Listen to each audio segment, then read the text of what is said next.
Changing the metaphors around abstract concepts like mindset allows us to better understand them, resulting in practical changes in behavior. If you don't know what I'm talking about, go check out my previous video about what is growth mindset. I'll link it somewhere over here.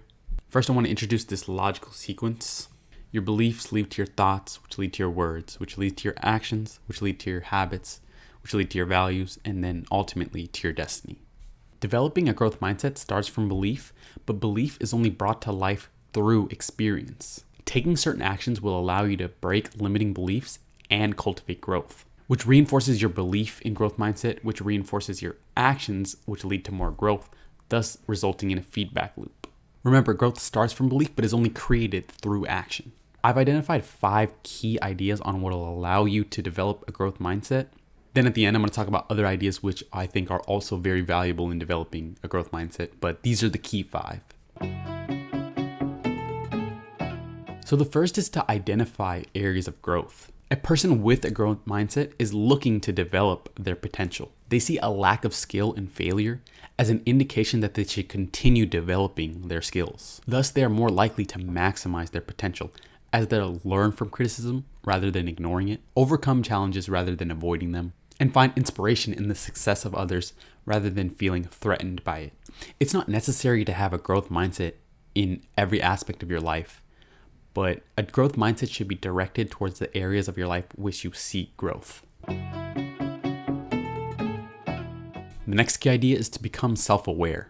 Become aware of your strengths. Have a full understanding of where you have a natural advantage, but also be completely aware of your weaknesses. To uncover these, I'd recommend doing things like taking a personality test, self-reflecting on past experiences, and writing a narrative for your past, present, and future self. This will allow you to get a good sense of who you are and where you're currently at. It'll serve as a foundation that you can develop on. And as becoming self-aware is a process that never really ends, I'd also recommend learning to meditate or any other activity that allows you to tune into yourself.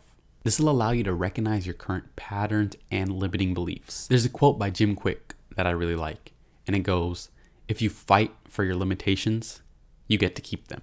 It's key to unlearn before you relearn. We have to break the habit of our old self as a process of reinventing the new self. We have to unmemorize thoughts, beliefs, and emotions and recondition them into new emotions and new thoughts and new beliefs. It's a 2-step process: deprogram, reprogram, deprogram, reprogram.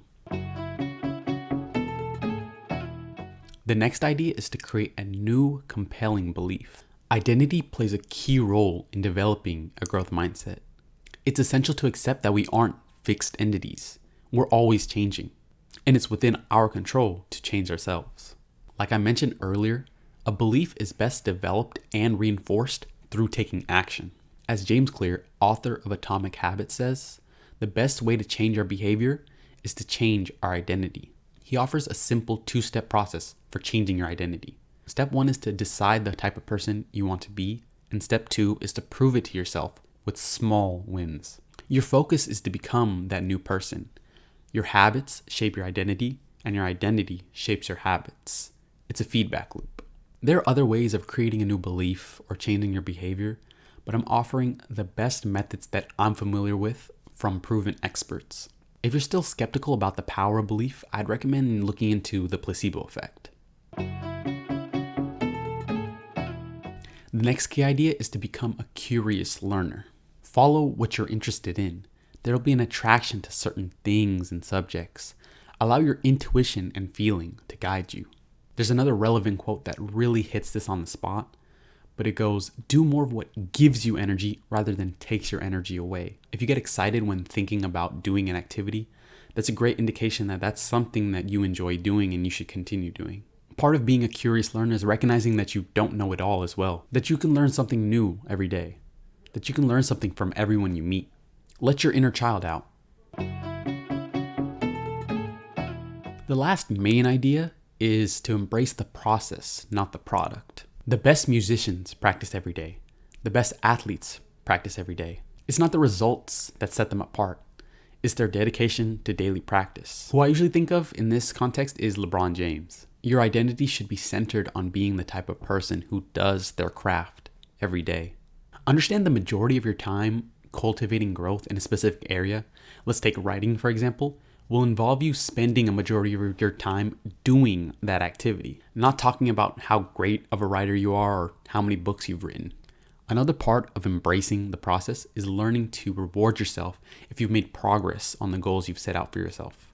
Again, I mentioned why this is so key in my previous video, so if you haven't seen that, go check that out. Rewarding yourself when you've met the standards you set for yourself allows yourself to be motivated throughout this journey, not just when you hit your set goal. All right, now we're breaking away from the key ideas, and these are just other ideas which I think are still very valuable. The first one being adopting an experimental mindset. The experimental mindset is a natural extension of the growth mindset. A growth mindset encourages you to see potential for improvement, while an experimental mindset creates an active strategy for reaching those improvements. Experimenting is the key to realizing your potential, as you'll reach a level of expertise where your improvement will be based on how creatively challenging your practice is. You start reaching domains where it's upon you to improve yourself. The next idea is using fear as a compass.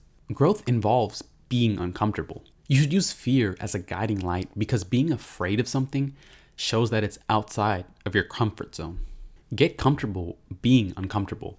This is only done by doing those uncomfortable things. The last idea is to develop a grit. Recognize that there's a huge difference between your potential and what you actually do with it.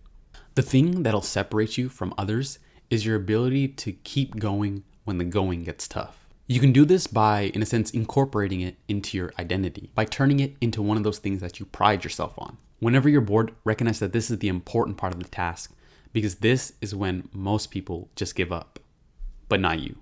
All right, guys, thank you guys for watching that video. I really wanted to talk about actionable concepts that lead to you developing a growth mindset. I realize that it's easy to say that you have a growth mindset, but that's not the same thing as actually taking the steps to developing a growth mindset, to embracing growth. And I wanted to offer insight into how to do that. If you guys found value in this video, I'd encourage you to hit that like button and subscribe as well. If you're new here, I talk about learning, comedy, science, and music. If that interests you, I recommend subscribing. All right, guys, thank you guys for watching. I'll see you guys in the next one. Peace.